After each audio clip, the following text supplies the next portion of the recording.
ज्या दिवशी आईने पहिली ओवी आपल्या बाळाला म्हटली असेल त्या दिवशी मराठी भाषा जन्माला आली.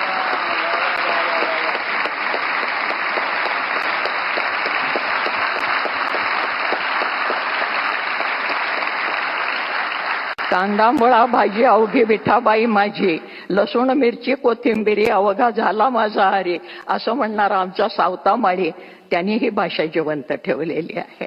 फार कशाला, जनाबाई मुक्ताबाई तर आपल्याला माहितीच आहेत की विठ्ठलाला आणि जनाबाई बरोबर दळायला लागला, कांडायला लागला, पाणी भरायला लागला. जनी बैसली नाही आला पाणी नाही सणाला, मुद्दाम बोली भाषेत सांगते. जनी बैसली नाही आला पाणी नाही सणाला, हाती घेऊन घागरी देव निघाले तातडी, जनाबाईला आंघोळ घालायला. ही आमची मराठी भाषा आणि ह्या मराठी भाषेला अभिजात दर्जा मिळालाय. या सगळ्यांना मिळून हे अभिजातपण आलेलं आहे.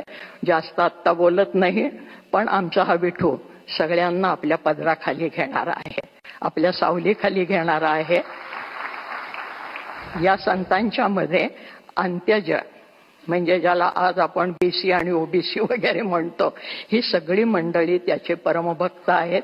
हे कुठल्याही शाळेत शिकले नाहीत, त्यांना कोणीही शिकवलं नाही आणि तरी सुद्धा ते मराठीमध्ये काव्य करत होते. याचा अर्थ मराठी फक्त लिखितमध्ये नाही, ती बोलीतनं निर्माण झाली, बोलीमधनं पसरली आणि म्हणून शिवाजी महाराजांना खेड्यापाड्यातले मावळे मिळाले.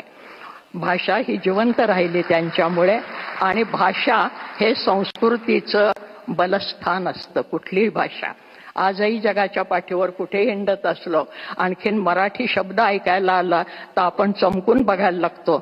तुम्ही नागपूरचे का, तुम्ही महाराष्ट्रातले का?